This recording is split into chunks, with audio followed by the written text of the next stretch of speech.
They say you are what you eat, so I don't eat chicken feet. But I love me some of Grandma's pickled beets.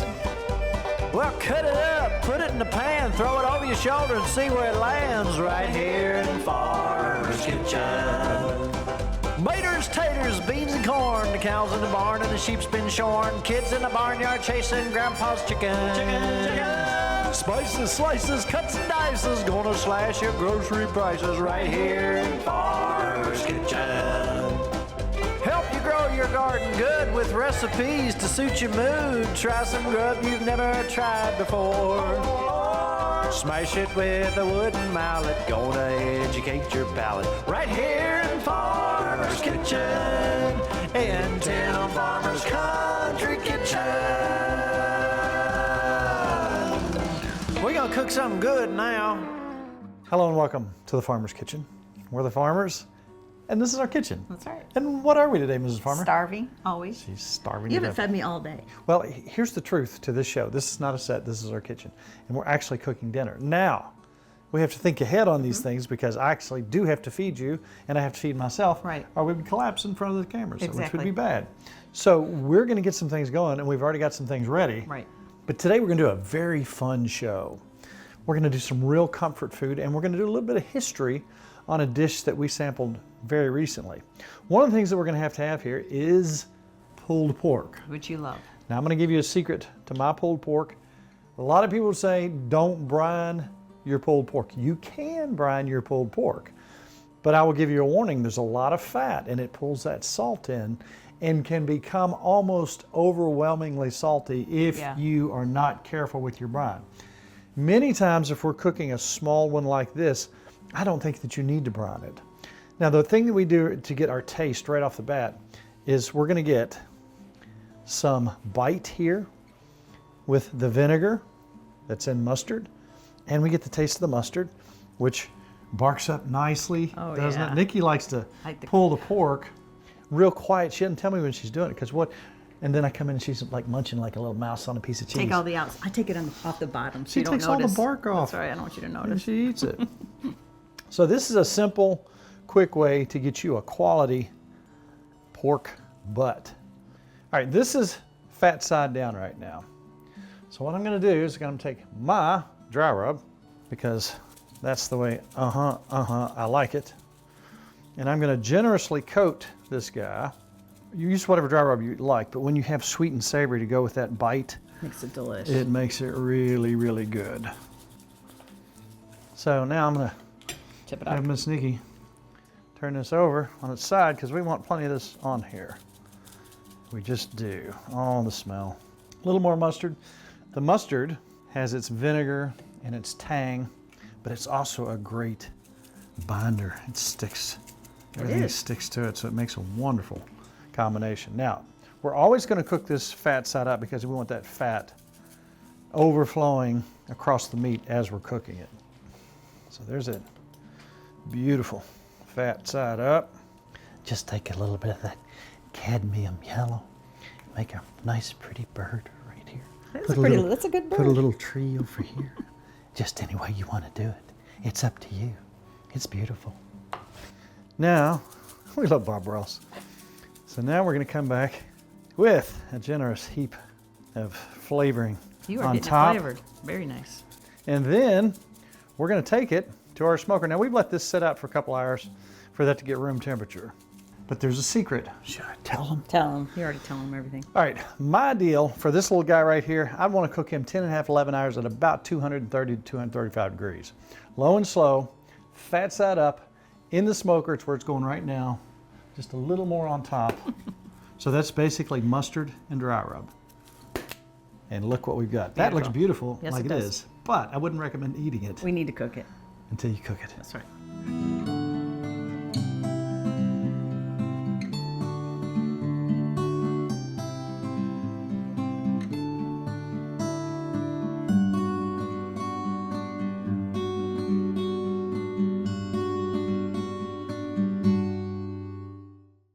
You know, we've been traveling a lot here lately. We And have. when we travel, we like to go interesting places and have interesting local foods. And not too long ago, we were in North Carolina, Virginia, and Georgia. And as we passed through this area, we noticed that a lot of people are having That Brunswick stew.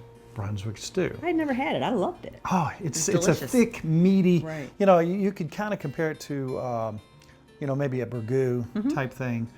Burgoo has its own history, its own thing, and it's kind of controversial. You know, people from Illinois will say that they're the first. People from Western Kentucky will argue with people in Lawrenceburg, and I think food should be conversational, not controversial. So we're not going to argue any of this. Now, if you're in Brunswick County, Virginia, they're going to probably give you a different story than the city of Brunswick, Georgia, which both lay claim. So as we traveled around, we had different versions of this, and different people would add different things to it.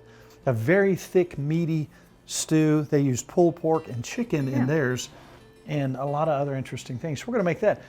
But not too long ago, we started another sourdough start. Yes. And I thought, let's experiment with that.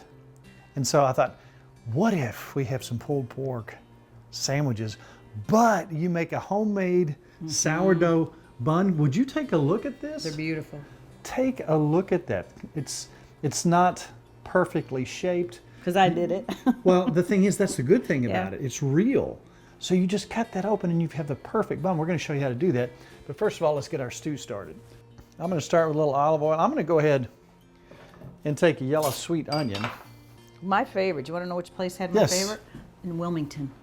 Yes. That was my absolute favorite. Yes, we had some in Wilmington. It was really good. We're kind of going to mock that today. I think they even put some okra in there, which I like. It's really good. Anytime that you can put okra in something, it makes me happy. Onions getting your eyes? Yes, they're getting me. Let's go ahead and drop those in here so you're not dying over here. All right. So, good base to start anything right here. Got some onions going. Something else that we have done to expedite things is we've gone ahead and boiled our potatoes because Mrs. Farmer is starving. I don't want to wait. And we can't have a starving Mrs. Farmer right here in front of everybody. Anytime that you have, to me, yellow sweet onion, and you can just start to get a little bit of brown on those. Yeah. To get those sugars starting to caramelize on there. Smells good. That's an instant winner. Do you smell that? I do. It smells delicious. What can I do to help? I'll tell you what we can do. Let's pop the pork out. Okay. Which we conveniently pulled off the smoker It's just been on warm. for about 11 hours.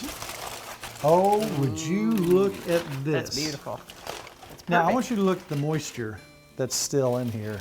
Miss Farmer, don't eat all that bark. I want to just try a piece, make sure it's good. I know what you're doing.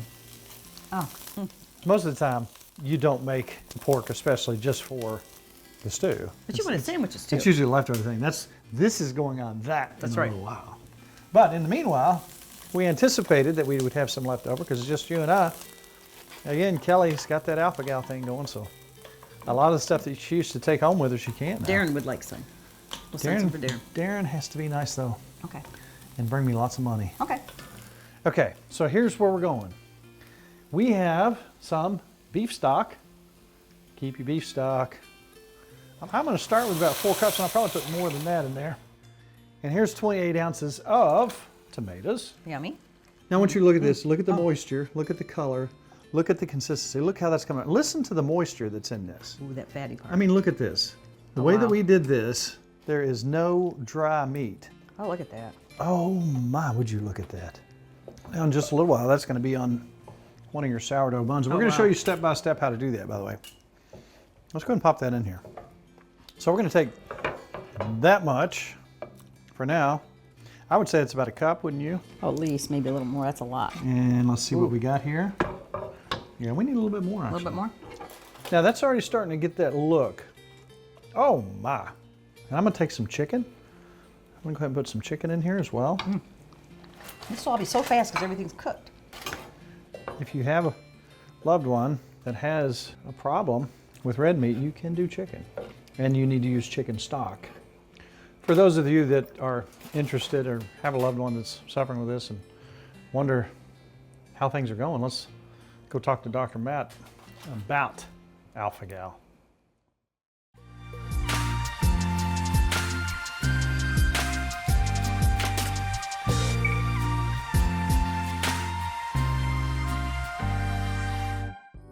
We're back with Dr. Matt, and this lately, a lot of people have been asking us about this, you know, and Thank goodness it hadn't happened to me. In my world, hunting and fishing, I have pulled hundreds, literally hundreds of ticks off of me. It's a wonder I don't have some sort of horrible disease. But Jan Stone says my husband was diagnosed with alpha-gal. Now that's a strange sounding thing. He can only eat chicken, turkey, and fish. First of all, that just sounds bizarre. But she wants to know, is it true that it can be reversed with acupuncture? So there's a lot of questions there, but what is alpha-gal? When I first heard of it, I thought it was totally made up, because it does sound pretty bizarre. But it's a proven disease now. It's not been around that long. We've not known about it for very long. You're right, it's caused by ticks. So it's caused by an allergy to a specific carbohydrate in meat, which is galactose 1,3 alpha galactose. So we shorten it as alpha-gal. In mammalian meat, not just any meat, and that's specifically why the foods that he can eat there. So if you were bitten by a tick, so say a tick bites another mammal specifically, and then it bites you and it has that carbohydrate from the meat in its system that then goes into your bloodstream. Your body develops antibodies to that, and then when you eat mammalian meat, then you're going to have this histamine reaction. Your body's going to attack that carbohydrate. And normally we talk about allergies in terms of proteins. This is one of the very few allergies to a carbohydrate. So then when you eat mammalian meat, so cattle, lamb, goats, venison, those are mammals, you're going to have this reaction. What is the reaction? Just like any other allergic reaction to food. Hives? So hives, nausea, vomiting, headache. Wow. Potentially anaphylaxis, so your throat closing up, so that's the really dangerous one. And you would treat it like any other allergy with Benadryl, potentially an EpiPen if you're really allergic and worried about the anaphylaxis. So as we hear more about this, is there any hope that it can be reversed? Actually, it's an interesting allergy in that a lot of times it fades over 8 to 10 months, and sometimes people can go back to eating red meat and mammalian meat. And it's a weird term to say mammalian meat, but that's specifically what it is. It's not found in chicken and fish. And how bizarre. I would hate that. I would really hate that. So I would just take a bunch of Benadryl and have me a steak. That's one way to do it. Unusual stuff. Thank you so much for talking with us today. Thanks for having me.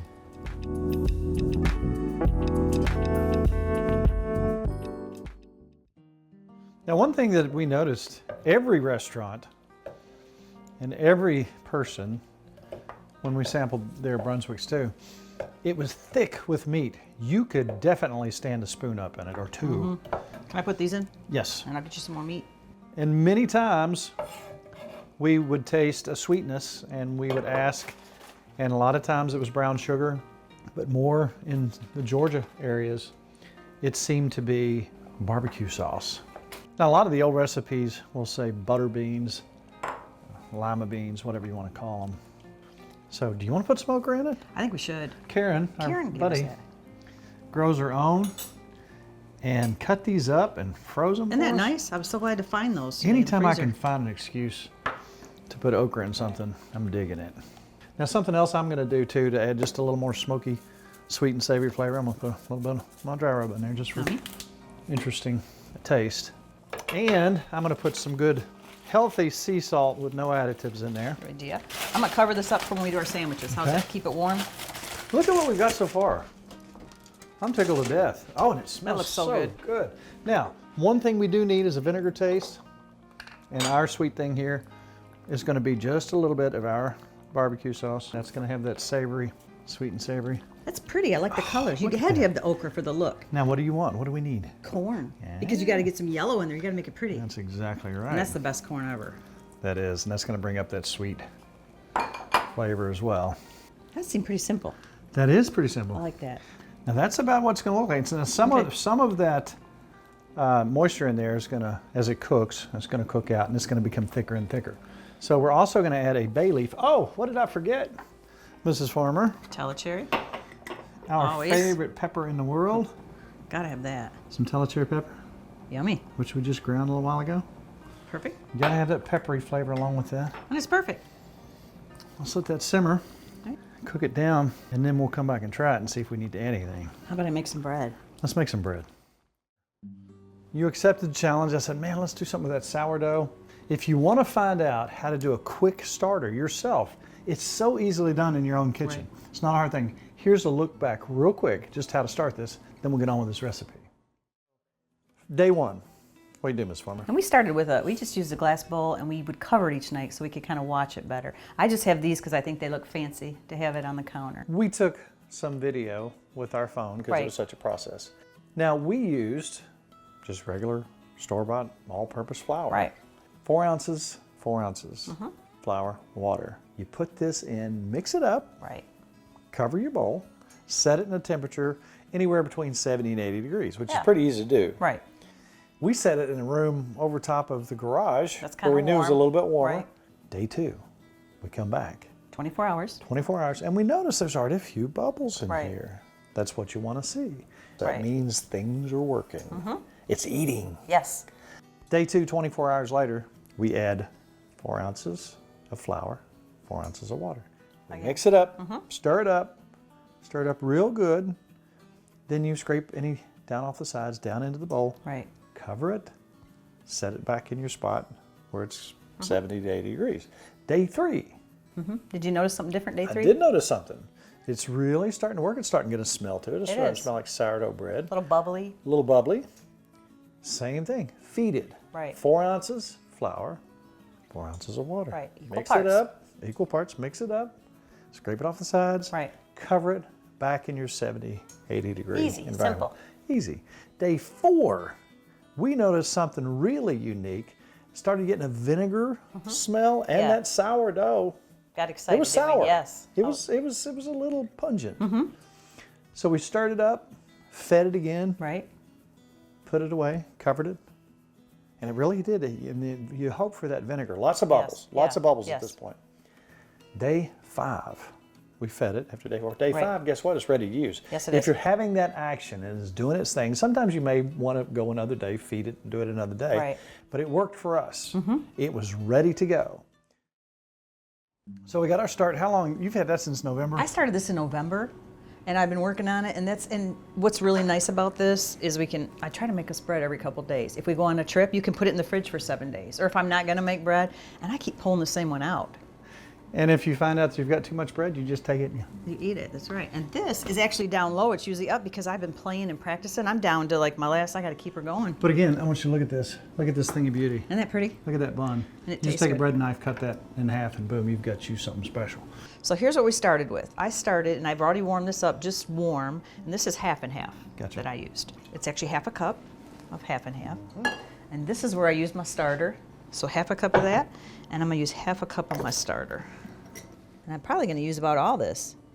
You know what's funny? When you pull out of the air the little microbes and things it takes to make this, each batch, wherever you are, is going to smell and taste a little bit different. Yeah.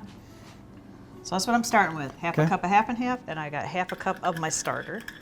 All right. And like you said, we've had this going quite a few months. Mix that up. I have a tablespoon here. I'm gonna have olive oil and an egg. Gotcha. Those are my first 4 ingredients. Now this is the step that's gonna make it a 5-hour process instead of a 2-day process, because we're gonna add a little bit of yeast. I have got a teaspoon of yeast here. No law against it, No law against it. but it does speed things. It helps Yes, it it rise. does. We're gonna add that in. I also have, we're gonna sweeten this up a little bit. I have a tablespoon of honey. Now here's the interesting part. If you want your bread to have a little flavor, if you want to put a little garlic, a little onion powder, you can do that. That would be good. I'm gonna put about half a teaspoon of salt. I'm just gonna guess here. It's about half a teaspoon, isn't it? Yep. Close enough, Miss Farmer. Only thing we have left is to add some flour. Yeah, you gotta have flour. And I usually add about, this is 2 cups. I put 1 cup in, kind of get it all mixed a little before I add my next cup, and I'm gonna actually get in there with my hands and get dirty, unless you want to. I'm good. You're good? Sometimes, Mrs. Farmer, there's an advantage to having 2 hands. You think? All right, here's my last cup. And this is gonna get kind of thick. When it gets thick, I'm gonna actually get my hands in there. And the one thing about this dough is I am gonna actually knead it with my hands for 5 minutes to get it to a consistency we want. I prefer to mess with the meat and potatoes, but you're good at this baking stuff. And you'll see how this starts off kind of dry, but it's gonna get elasticy. Now I'm doing this by hand because I think it's fun and it's good exercise for my fingers. But you could use your mixer, the bread mixer, you could let that go. And I'm just gonna mix this. I'm gonna go for about 5 minutes Till it's all pretty. till it's really pretty and stuff. All right. That's been about 5 minutes. We're gonna put this behind us and cover it up. All right, now after kneading that 5 minutes, I covered it and I just let it sit on the counter for an hour and a half. And look how much, it doubles, more than doubles the size. Nice. Now we're gonna actually spread it out and I'm gonna divide it, my hands are wet here and that's okay. Divide it into 6 pieces and we're gonna shape what we would consider a bun. If you notice, I just threw this down and I'm gonna try to cut it in what I consider 6 even pieces that we're gonna shape into a bun. And that's why mine they all look a little different. And that's the beauty of it, you know, that's the real deal. You see how this is a really thick? Mm-hmm. Then you kind of mold it into a circle. We are going to. We're gonna mold these all. Let me help you. Yeah, and then these are actually gonna sit for another 45 minutes. And they're gonna double in size. You'll be surprised at what happens to them. And then I noticed when you were cooking them, they almost doubled again. Yes, you'll see. I did these about 45 minutes ago. Look Same at thing, that. and these have sat for 45 minutes. And I did use parchment paper. And see how they've kind of grown a little bit just sitting for the 45 minutes? Now you see they're all different sizes. You don't have Yeah. to make them perfect. Now I've got an egg here.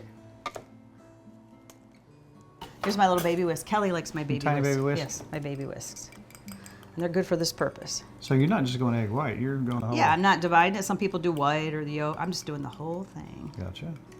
And not only does it make them nice and shiny and pretty, but that's kind of a binding agent as well. It makes it nice and brown. Yes. And it holds the sesame seeds. I'm being Bob Ross. This is Tell us what you paint. There's a beautiful. It's a beautiful little yellow sunshine. I don't know. You make it what you want it. That's right. Make it what you want. however you want it. You can sprinkle those sesame seeds on if you'd want like. to? Yeah. All right. And like you said, you could put that everything seasoning on it or whatever you want. Yeah, you can do whatever you want here. You could infuse those with massive amounts of garlic and take some of that little bit of smoked salmon. Yummy. So you saw we had to make the bread. It had to sit an hour and a half. Then we let it sit another 45 minutes. And now we're going to cook it for 17 minutes. So it's a little bit of a process, but exactly 17 minutes is what works for me. They say 20 minutes, 22, depending on your oven. But I have it at 375. The secret is to keep your eye on it. That's right. These are 'Cause ready. If you don't, what happens, Mrs. Farmer? I burn my bread, always. And let's watch them grow.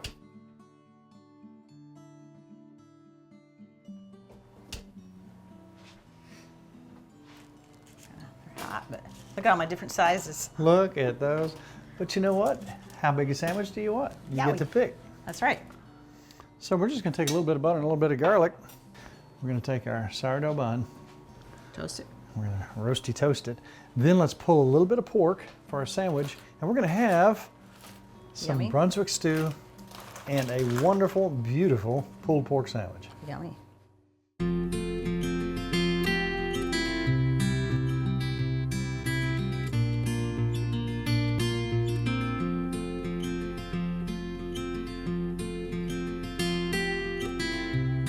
You know, I just had a memory, just looking at this. When I was a kid, you remember the old wells? You know, hand cranks? Yes. You turn it till the water came out and you had a bucket on there. And I remember You're old. the old timers would have a galvanized spoon like that. That was my You grandma's. dip down that water and you take a Yes. drink. You remember that? Yes, that was This, hers. this is probably, might be 100 years old. Yeah. Oh, look what we've got. Now, can I ask you a special favor? Yes. What would you I like? can't hardly stand it. Can I take a bite of your sandwich? Oh, no. Oh, yes, you can. You take it first and then I'll take a bite. No, I'm Oh, just it looks- teasing. I want it you to looks try so it. good. I made the bun, so I want you to try it. Oh, would look you how- look at that? Look how nice and squishy that is. And that is homemade, guys. You can do anything in the world that you buy out there, you can do it at home. How is Oh, it? my. And a nice squishy bun. Look at how squishy. Oh, Is it really good? I'm gonna try. Oh my goodness. All right, Ms. Farmer. That's Look, good. now when you've got a Brunswick stew, you can use a spoon if it's properly done, or you can use a fork.